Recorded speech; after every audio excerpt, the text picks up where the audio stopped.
in there. All right, and now to bring in our next guest and streamer. Drum roll, please. Cody, tell me when we've got Chad. All right, our next guest is Chad Toprak. Chad is an award-winning experimental game designer and independent curator. He makes playful installations, public art, and experimental games, while also advocating for game making as an arts practice. And he currently serves as a games investment manager at Screen Australia, funding and supporting Australian independent games. Chad, I think it is morning where you are. Is that right? Do I have the yeah, time that's right. zones correct in my head? Yes. And can you tell us a little more about, you're playing Escape from Woomera, and this is a pretty deep cut, yeah? Can you tell us a little more about what this game is and why you chose it? Yeah, absolutely. So Escape from Woomera is often hailed as one of the first games documentaries. The whole game revolves around this detention centre in Australia, particularly in South Australia, called Woomera. And a lot of what you see in the game, it was actually like it's meant to be a game that's quite realistic and representative of what the detention center looks like. And a lot of the information was actually smuggled out through investigative journalists so that the game developers can use accurate floor plans and things like that. And the whole game was made by a group of game developers based in Melbourne, and most of them had to use pseudonyms while they were making the game. This is because most of them probably had day jobs at game studios that had non-compete clauses in their contracts, so they had to work on the whole game in secrecy. The game received government funding through what was formerly called the Australia Council for the Arts. They had a sort of a category of funding that allowed for games to be supported. This was quite possibly the very first game to also have received federal arts funding in Australia. But as soon as the public were made aware of the game receiving funding, there was a little bit of backlash, and this is in 2003, so quite some time ago, immigration minister at the time had made a big fuss about it, like, why are we funding a video game about such a sensitive topic? I don't think back then it was actually, games as an art form wasn't necessarily established. Wow. And so people thought that, why would you ridicule such a serious topic around immigration and asylum seekers? Even human rights advocates were saying, like, why would you trivialize something like this? Totally.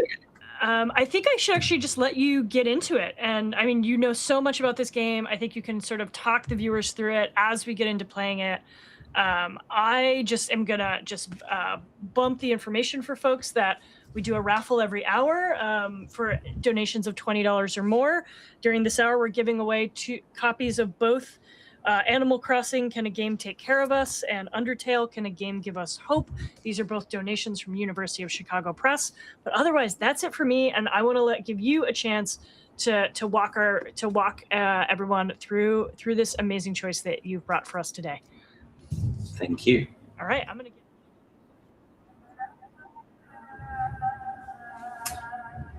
Fantastic. So happy to get into the game. So this, Escape from Woomera, never really passed the prototype phase. Eventually the game was released publicly, but basically what happened was after hearing a lot about the backlash, the Australian government chose to withdraw funding from the project, which was pretty disappointing. So the game starts with a bit of flavor text that sort of describes the story, and then we'll throw you basically into the detention center. You play the game in first person. The whole game was, it was a Half-Life mod, basically. And so the development team was basically using tools to basically create a mod in Half-Life. But yeah, it never really passed the prototyping phase. So what we're playing at the moment is basically as far as they got with developing the game. I think most of the game is playable. There is like an end state to it. So what we'll do is basically guide you through the experience.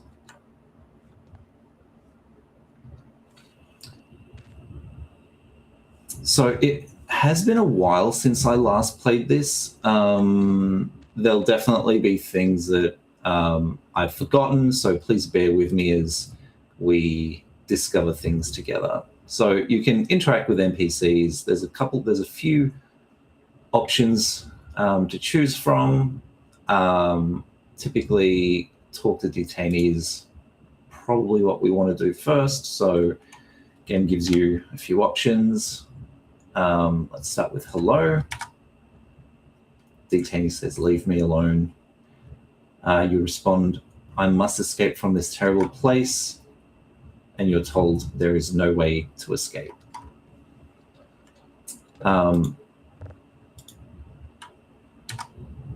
Leave me alone. There is no way to escape. So there's a few NPCs that give you the same lines. There's often announcements on PA. So if you do hear another voice, that's just a PA going off. Hello, Shala. Oh, Mustafa, I wish the UN would come more often. So you play as this Iranian character who's seeking asylum. His name is Mustafa.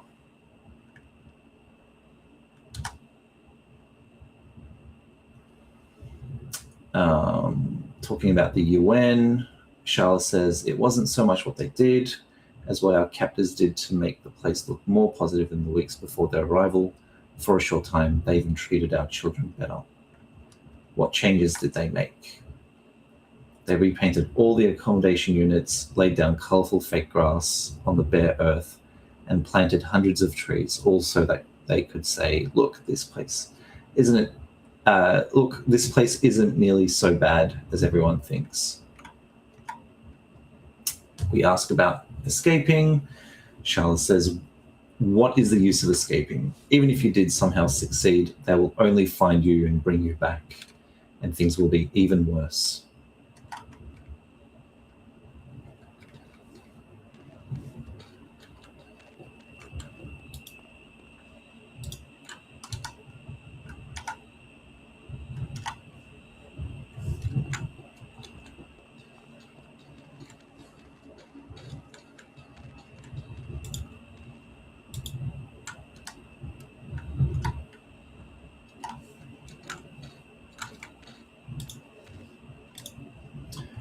So this character's name is Amir. We ask Amir, how are you? Amir responds, I try so hard to keep my hopes alive.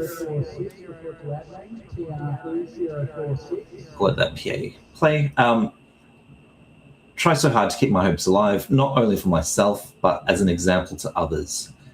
But it isn't easy when you've been here as long as I have. How long have you been here? I started to lose track after the first 6 months. All that time I was patient, but gradually you start to lose your mind. There's nothing to do here, nothing to keep mind or body occupied. I ask, how do we escape? I must escape. I can't stand it anymore. Amir says, I feel the same, Mustafa, my friend. That is why I've started to organize an escape group. If you can bring me something that will cut wire quickly, like a pair of pliers, I may be able to help you.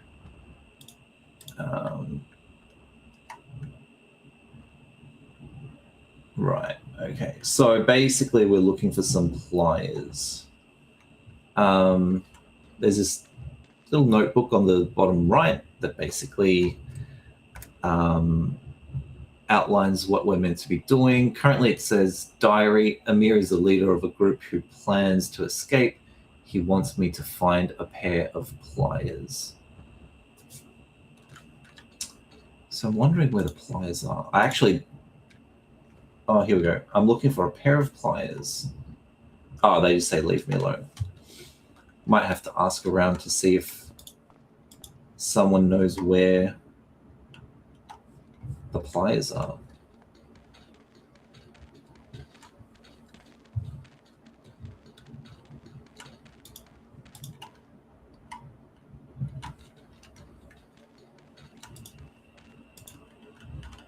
PHA 216, report to admin. PHA 216.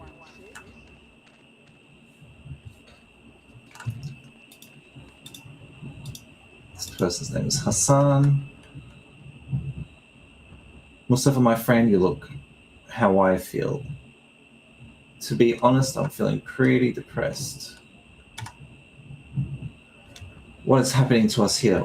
All the time, people, children even, are attempting to commit suicide. Everyone is taking antidepressants. It shouldn't be like this.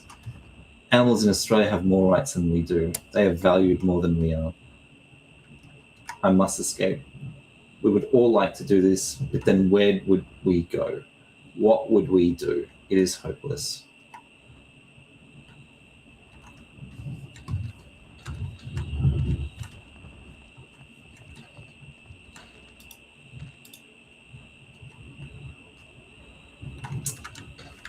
Let's keep looking.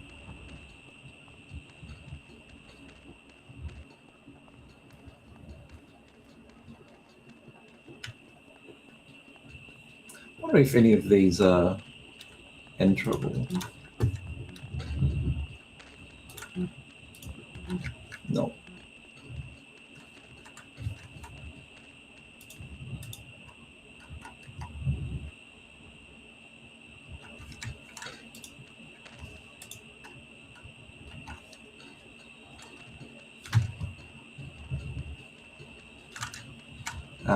Let me speak to this person one more time. So this person's name is Golan. Golan, you are looking very thin, and then he responds, what is the point in eating? Violence is against the nature of our people, that we have witnessed so much horror, only to be treated like this. I do not want to sew my lips shut, but it seems the only way to attract attention. Has something bad happened to you? I'm just tired of being treated this way, tired of being herded like an animal. Do you know what the guards called us as we lined up from medical attention yesterday? Donkeys. That's not great. I must escape from here. Locked in here with no end in sight, I believe death will be my only escape. There is nothing to live for anymore. So this sort of conveys how hopeless a lot of these asylum seekers feel. So I've just found this passageway to a different side of the detention center. Let's see what this person says. This is the gate guard. Unless you want to pass this checkpoint, move away from the area. Okay.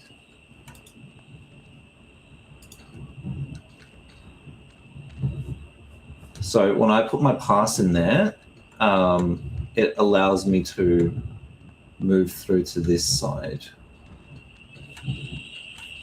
Ooh. Male officer. Hello, unless you're here to collect mail, go away. My character is referred to as RAR124.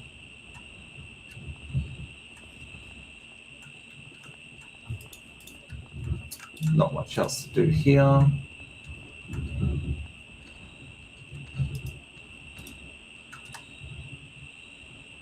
Roster officer.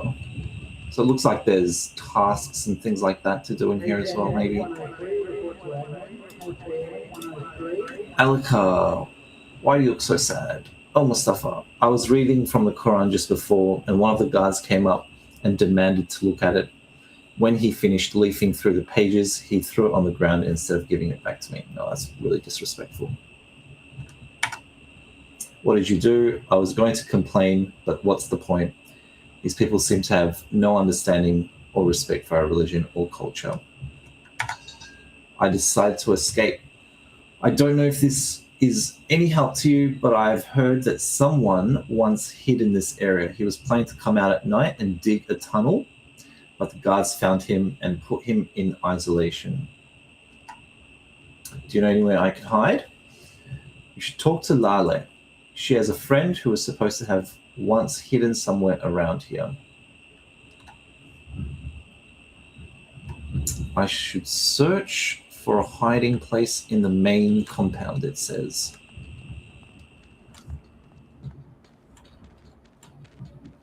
Wonder what they're queuing up for. I must escape. There is no way to escape. I'm looking for a pair of pliers. Sorry, I know nothing of this. Do you know anywhere I could hide? There is no way to hide in this accursed place.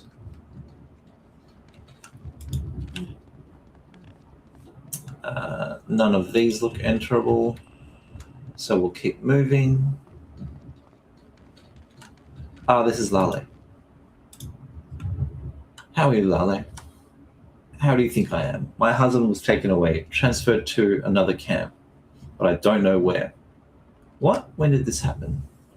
Over a week ago, they came for him in the middle of the night, came right into our hut, shone bright lights into our eyes, took him and several other men away. He's my husband. They knew this. Yet, we did not even have a chance to say goodbye. Now he's gone, and I fear I will never see him again. I'm going to escape. I cannot dream of escaping. I must remain here and hope that one day my husband is restored to me. Do you know anywhere I could hide? There is one place. A man once hid himself away in this compound and got his brother to remove his ID tag from the checkpoint while in here. Because of that, the guards didn't know where he was there. Would you remove my ID tag while I'm in the main compound? Sorry, but I can't risk being caught.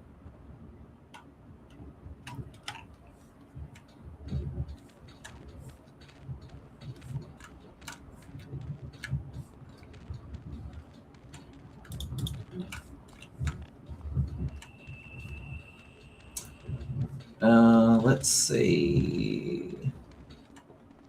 Oh, what's in here? Oh.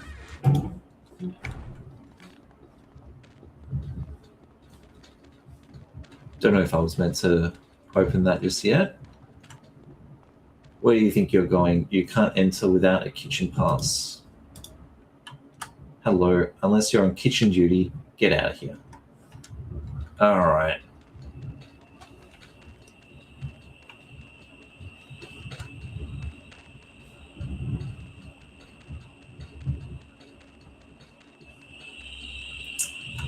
What's this door? Can't open it.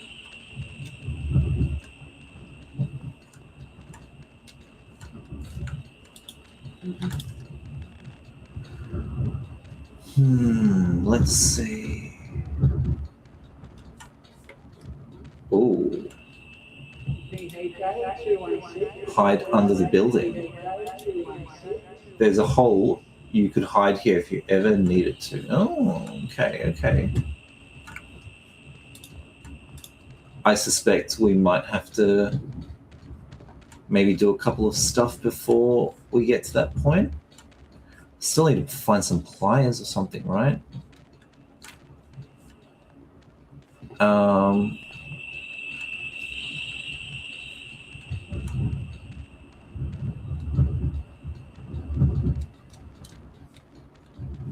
I wonder if the pliers were in here.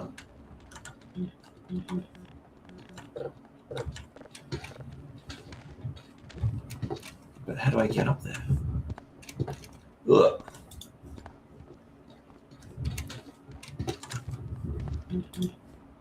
Nope.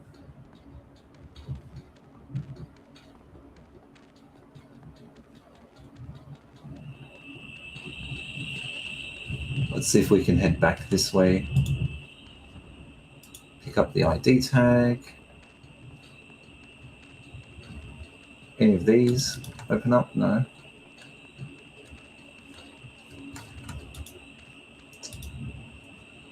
Would you remove my ID tag while I'm in the main compound? I'll do it. If you'll do me a little favor. I've managed to get a mobile phone, but I need a SIM card to make it work. Oh, SIM card.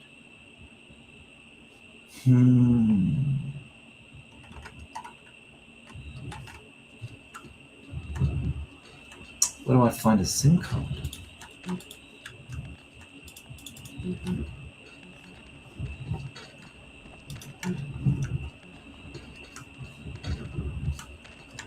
Does this go anywhere? No. Oh. Despite all your efforts to remain positive, the constant drain of life behind razor wire has drained your hopes. Following a failed attempt at suicide, you were placed in isolation for your own safety and held there until forced deportation. Flown back to Iran, you are left at immigration. You are picked up immediately by members of the Secret Service and never heard of again. Interesting. So the game has a set timer. You're meant to sort of figure it out before that timer is up. And when the timer's up, the game throws you back to the very start, I believe.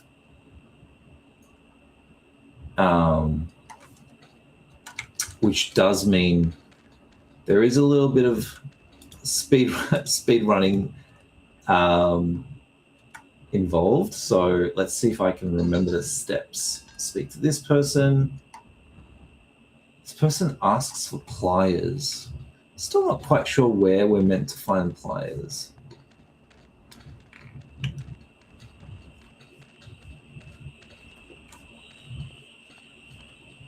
So yeah, again, this game was dates back to 2003. Very ahead of its time, I would say.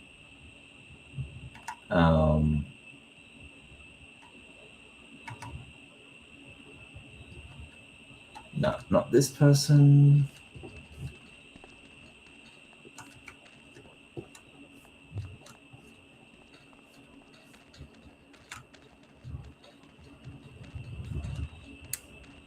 You can sort of tell that some of these NPCs do look a little bit more generic. I suspect they don't necessarily do much. Some of these NPCs are like named. For example, this one's Hassan. This one doesn't have a name.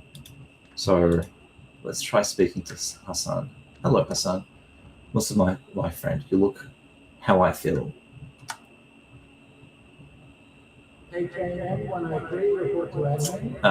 Must escape from here. Looking for a pair of pliers. Nah, this person doesn't quite have anything for us just yet.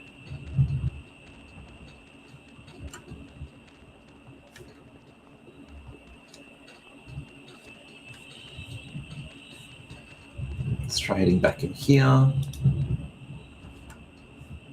Oh.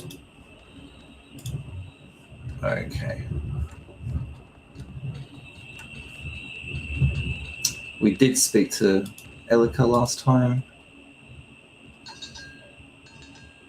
Talked about finding a tunnel. Talked to Lale. I should search for a hiding place in the main compound, it says. Lale, I'm going to escape. Do you know anywhere I can hide? There is this one place. Talks about the man. And I believe that one place is here.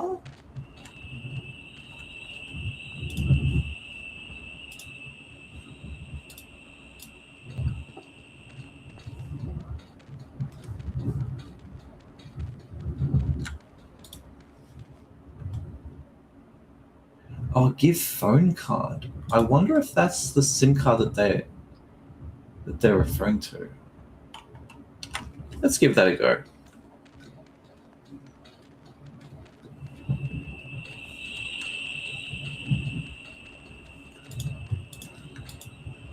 Take back the ID card.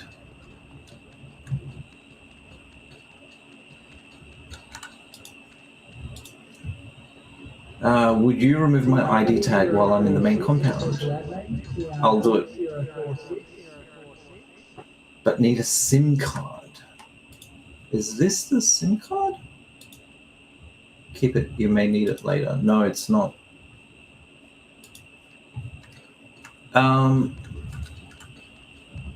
So we still need to find a SIM card. Let's see if I can ask around if anyone knows where to find a SIM card.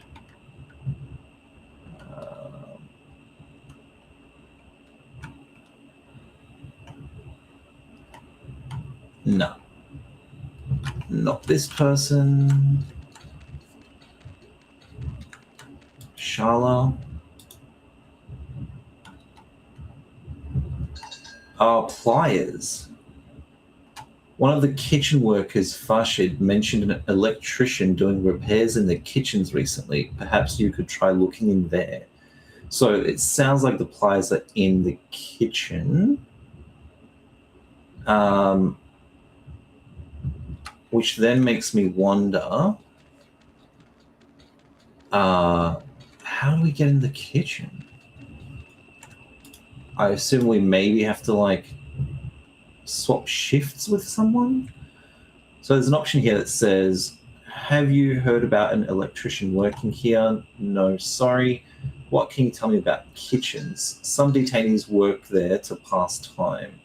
How do I get work in the kitchens? I'm not sure. Try asking someone else.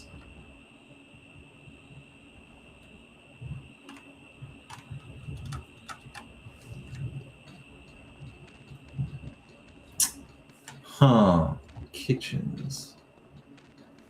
Wondering who we can ask.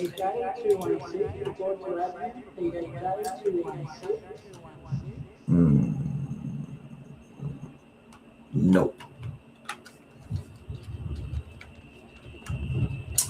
Let's see if the big boss knows anything.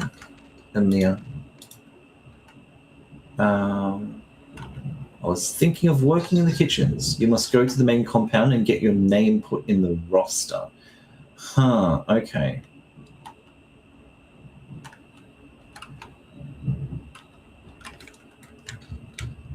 Okay, main roster it is. Let's ask our good friend Golan first as well, before we go there. Game work. Oh, okay. Since I attempted suicide, they say I'm not allowed in there, in the kitchen. Okay. Let's see if we can head back in here. Okay. Administration office.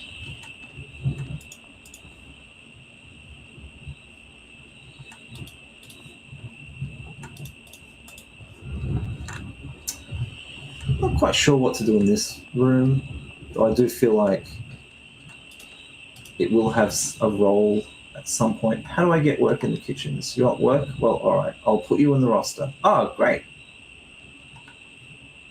We're in the roster.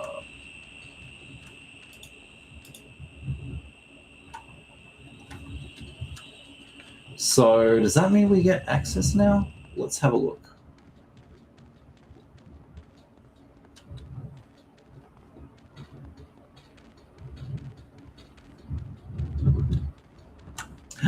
Oh, kitchen.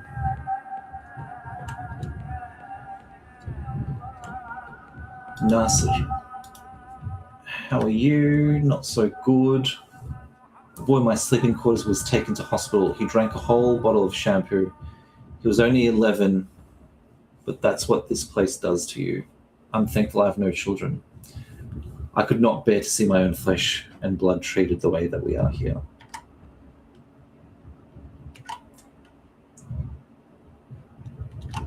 So apparently the electrician's in here, in the other room, perhaps. This is Farshid. I remember someone mentioning him.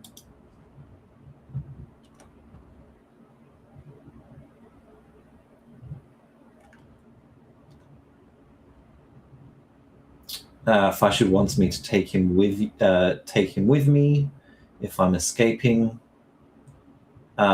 Sometimes he can hear the protesters outside singing and calling, and it reminds him that not everyone in this country is terrible.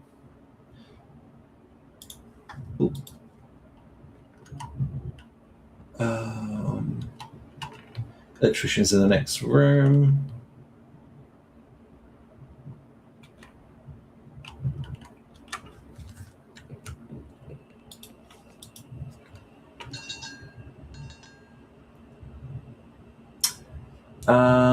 I asked Mumtaz how he is. He said, not so good. I work here as much as they allow, but all that I earn is spent on long-distance phone calls to my family. I cannot even afford to buy washing powder to clean my filthy clothes.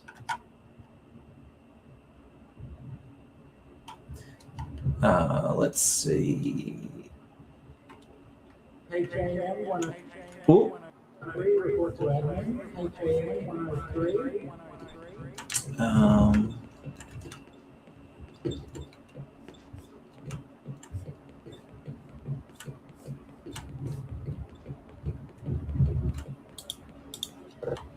Ooh.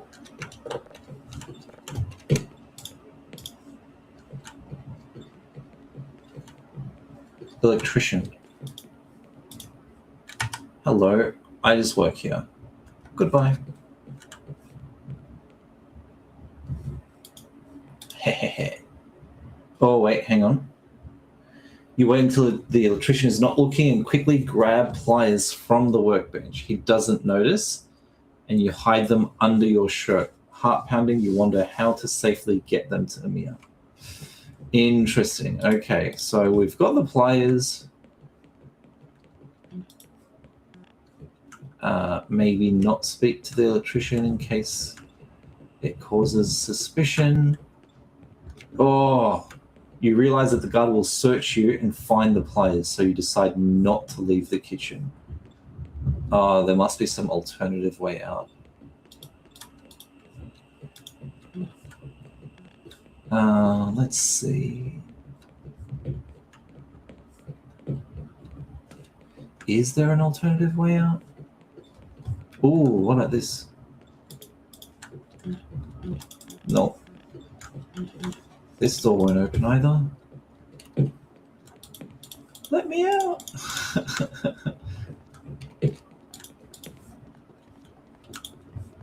Oh, I wonder if we have to, like,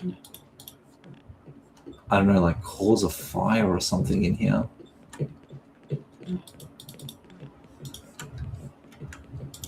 TRE 046, report to admin. TRE 046.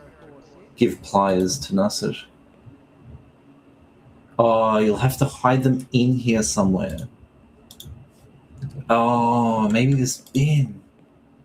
124, report to admin. Again, you wait for the ideal moment to retrieve the pliers from under your shirt and slowly lower them into the bin. Careful not to make a sound. Excellent. Sorry.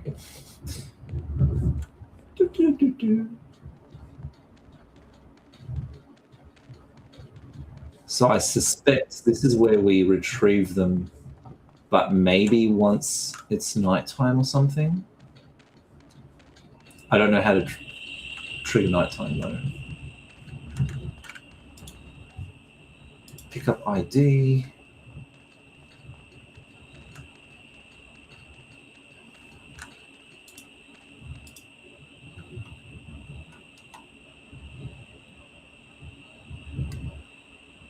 Still need to find a SIM card. Don't know where to find that. Oh, time's running out. Amir. What do I say? I have to go to the office. I must escape. No, I mean, it's got nothing for me.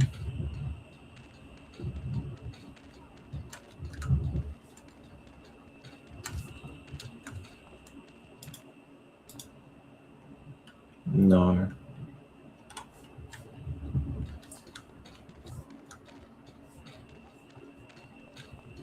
Nope.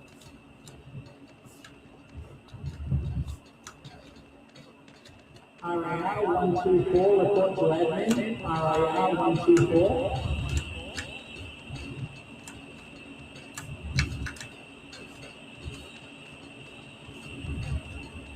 Let's try going back in here.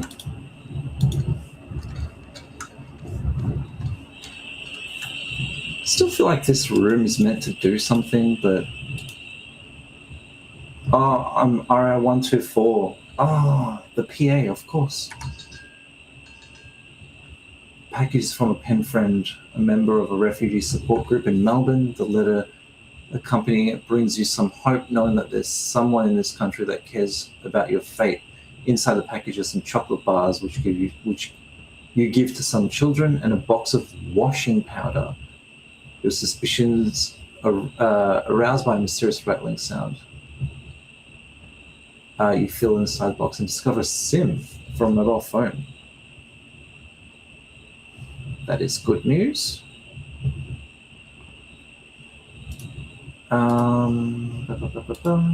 Okay, goodbye. Oh.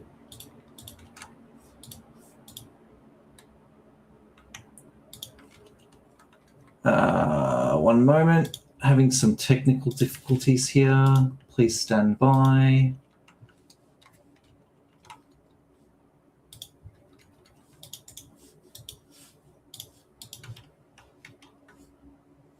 Oh.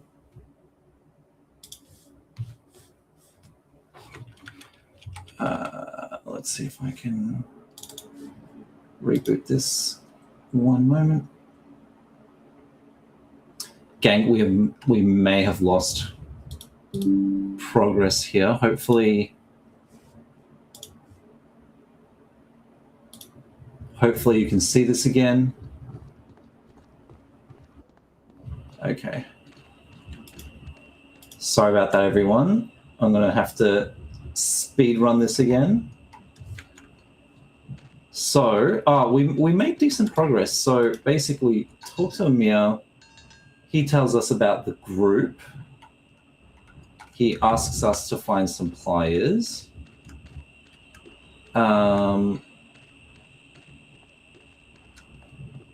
Charlotte doesn't really give us anything yet. Oh, actually, kitchen worker Farshid. We get that from her.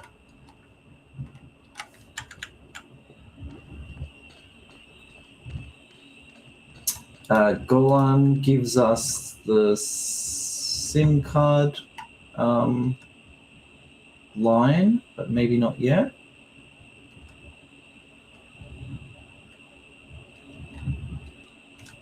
Not yet. So let's get in through here. Place ID. We get access to this area here.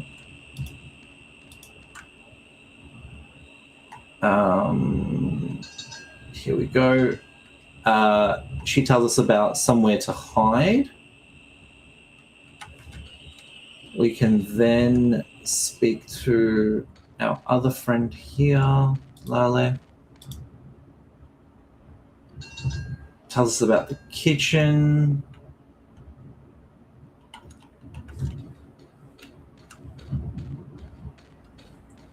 Not entirely sure if we have to do this bit, but I'll do it anyway. HAM 103, report to admin. HAM 103. And then from here,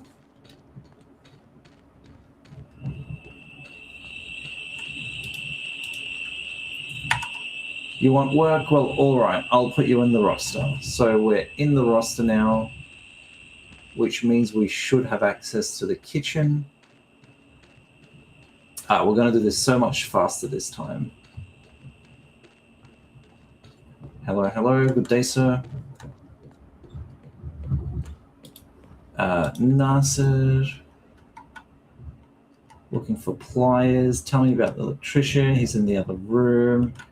Nowhere to hide. Farshid. Looking for pliers.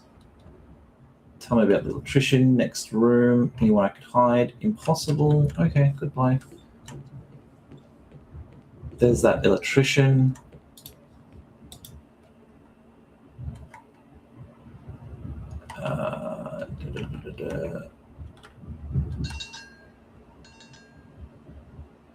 Long distance calls, filthy clothes. This person says stuff about some clothes. I think we're meant to possibly give him the washing soap or something like that. Grab that. Wait, did that work? Wait, give it one moment while this guy's not looking. Okay. Oh, he caught us. There we go. Okay. Now we can pop this here while it's not looking. There we go. So,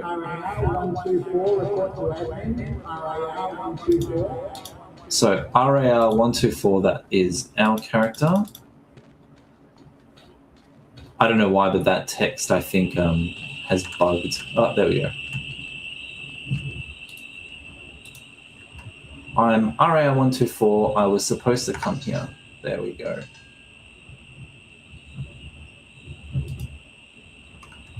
Excellent. So now we've got the SIM card.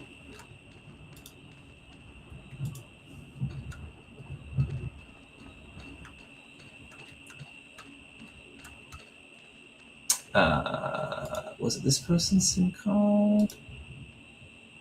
No?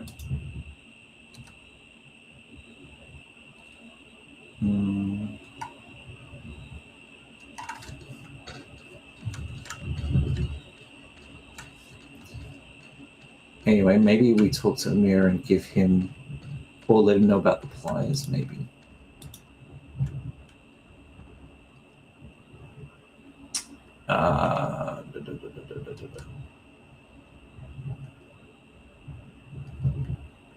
Nope. I found a SIM card for a mobile phone hidden in a package from my wonderful pen friend. I have no phone, but this is very valuable. I will keep it hidden until I find a use for it, it says. That's fine, I guess. Shala?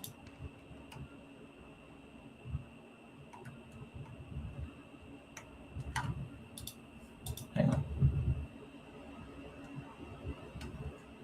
Okay, perhaps we've got that washing powder as well, so maybe we try giving that person in the kitchen the washing powder.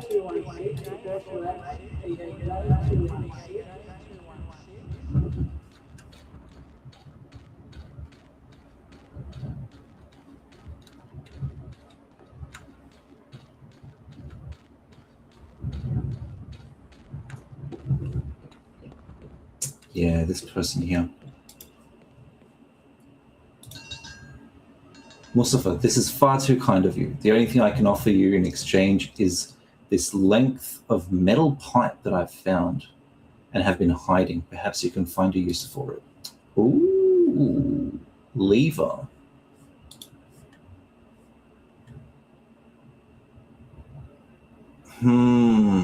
Lever.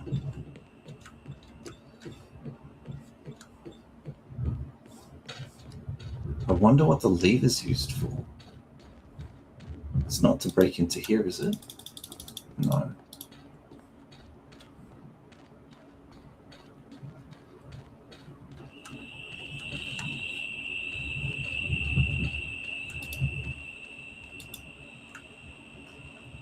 Can you tell me about the bins? The only bins I know about are those locked up outside the kitchen. I feel like we need to get those bins out, hey?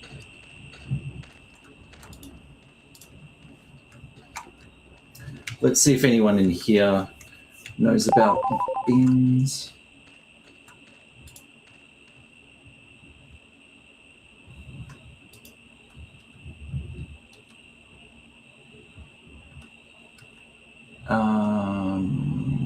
I must escape from here. Could have sworn he wanted. Sworn he wanted the SIM card, and now he's like, no, you keep it.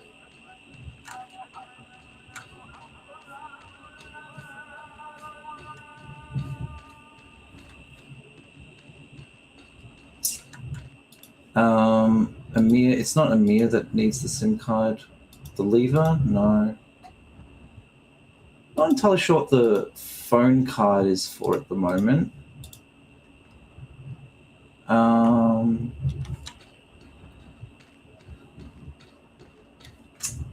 Shala? No, it wasn't Shala. ID. I'm trying to remember who said that they would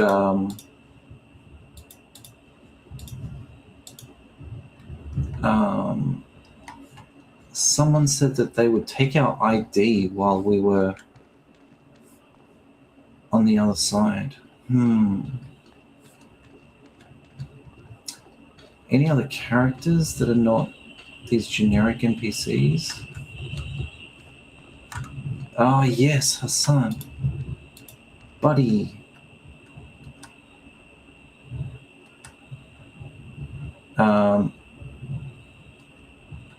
Do you know anyone I can hide? Oh, no, not even Hassan.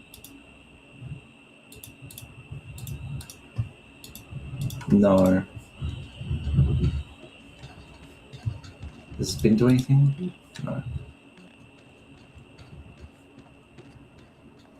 Okay, so it doesn't look like there's anything on this side of the camp, so I'm convinced either it's on the other side of the camp or we've broken something. Okay, let's try going to the other side of the compound.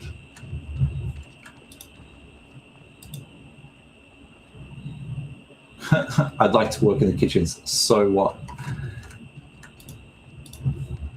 Okay, we're back in here. I want to quickly try giving this place a go again.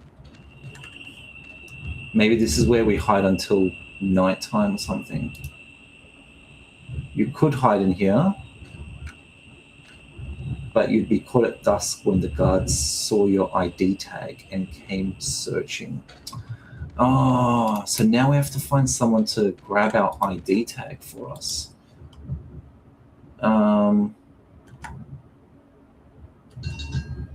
Yes, there we go. Would you remove my ID tag while I'm in the main compound? So I think this is where that other character. Ooh. Doors in video games. Golan. Yes, I'll do it if you'll do me a little favor. I've managed to get a mobile phone, but I need a SIM card to make it work. Okay, so pass the SIM card. Well done, my friend. When you next go to the main compound, rest assured I'll remove the tag. You'll be free to hide then. Ah, fantastic. We're making progress.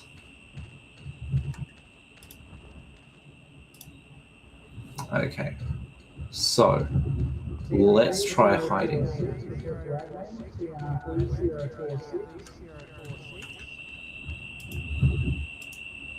You duck quickly out of sight and wait for nightfall. Golan removes your ID tag from the gate. And now it's nighttime. Ooh. Oh, there's guards. It's turned into like Metal Gear Solid now. Ah! Oh, okay. Whoa.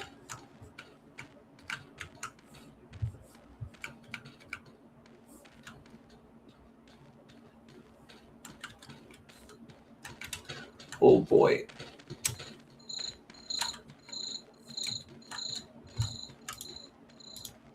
Ah!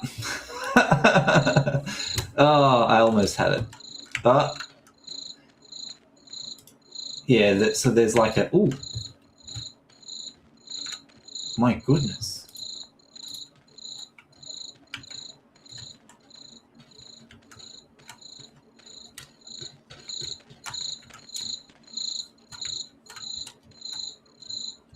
Oh, there is crouching. Oh boy.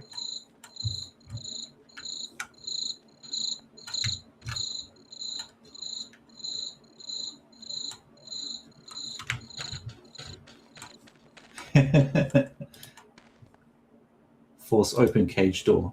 Oh, excellent. And now, which bin? You recognize the bin in front of you as the one from the kitchen earlier. You open the top and dig around inside, and sure enough, the pliers are still there. You retrieve them from the food scraps and rubbish and hide them in your clothes. Now to work out how to safely get these back to your fellow plotters. Huh.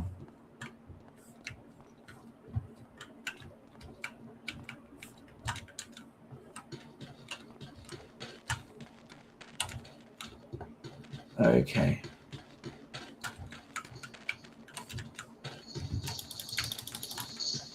Nope. Oh boy. Nope.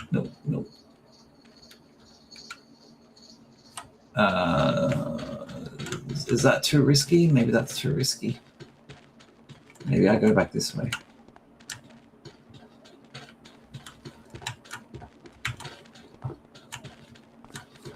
Whoa!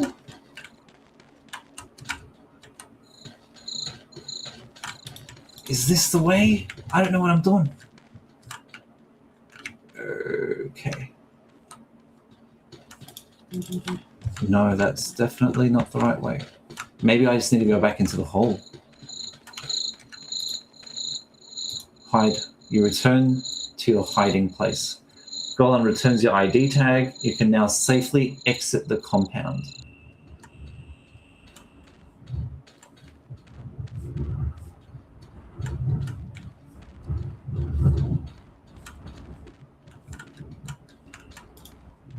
Pick up ID tag.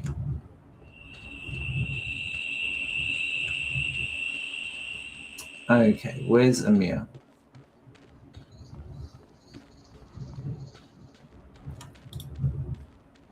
Give pliers. Congratulations, you've taken your first step toward escaping from Woomera. Your path will be long and difficult. There are no guarantees, and you have only one weapon at your disposal: hope. And I think that's the end of the game. That's yeah. So that's basically the experience. Obviously, not as super polished as one would hope, but I still think the developers did a really good job prototyping something together with the funding that they had received. Yeah. So as I said at the start of the stream, basically the developers of this game received federal funding to make this game from our Arts Council here in Australia, but that funding was then revoked when controversy sort of came about. And in fact, to my understanding, the Australia Council for the Arts, the funding body itself, got cut as well. Funding to them also got cut as a result. So yeah, pretty grim, but also like how amazing that this project exists.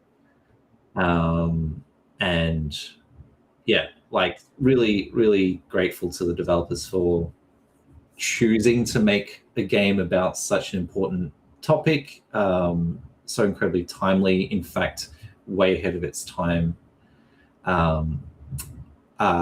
this game now sort of exists in the archives of ACME, the Australia Centre for the Moving Image.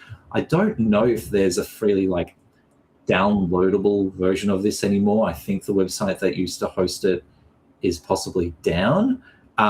It might exist in the Wayback Machine. But yeah, I showcased this game as part of an exhibition that I put together called Contours in 2016. So I downloaded the mod files from the website. I managed to somehow find it back then, but the mod would just not work. It said that, maybe it was incompatible with the Half-Life version that I was running. I had to find a non-Steam version of Half-Life to get it working. And even then, it wouldn't work sometimes. I would have to find the right version number to get it to work. Took a lot of patching to find what the right version number was. And eventually got it to work. So very grateful that the project exists. Hey, Chad. Hey, I'm here with you. Thank you so much for that. We had a super engaged chat while that was going on. Amazing. We had a quick question from Phil Salvador, which maybe got answered, but how far did the game make it design-wise? It feels like a lot is blocked out / working. But is that end state? That's there's nothing beyond. That's kind of where the game. Okay. Yeah. Yeah, that's where the game ends. I think so. The developers say that this is they got as far as a prototype. So what we saw today, I guess the developers, from the developers' perspective, this is sort of a prototype. So I'm not entirely sure what else they would have planned to implement. I think if anything, maybe just polish and refinement. But like you said, most of the experiences there, you can get to an end state. All right. Chad, thank you so much for sharing that with us. We are psyched to be at 4,875. We are 70% to our 7K goal. Thank you so much for helping us get there. And I hope you have a great rest of your day. Thank you. Thanks for having me. Thank you, Chad. All right. Now, don't go anywhere, folks, because we have got the impeccable Todd Anderson coming up next, playing Magic the Gathering, the computer game from Microprose in 1997. You're not going to want to miss this. But before I bring in Todd, just so you know, who am I? What are we doing here? I'm Lane Nooney. I'm the managing editor of ROMchip, a journal of game histories. We're an open access hybrid audience online venue for the publication of game history. What that means is that first, we develop, solicit, edit, and publish work across a range of formats, from traditional academic articles to oral history, short essays, and translations. We deal with everything from video games proper to board games, analog games, sports, and play. Second, we have no paywall, no advertising, no logins, no predatory publishing model. Everything, you don't have to pay a cent to read anything published in ROMchip. And lastly, we are a hybrid audience, meaning that we're trying to construct a big tent around game history. We don't believe you should need a PhD to be able to write or read ROMchip. And so our current Tier 1 fundraising goal, $7,000, pays our basic operating expenses. And we would love, of course, to push past that goal with 5 hours left in tonight's stream. We've got Tier 2 starts at 8.5. Tier 3 hits at 10K. Every dollar allows us to pay more writers, more translators, make more game history possible. We are only funded by our fans and supporters. So please share these links with your communities, your Discords, folks just kind of coming back on their Saturdays, settling in. Get some more friends in the chat, and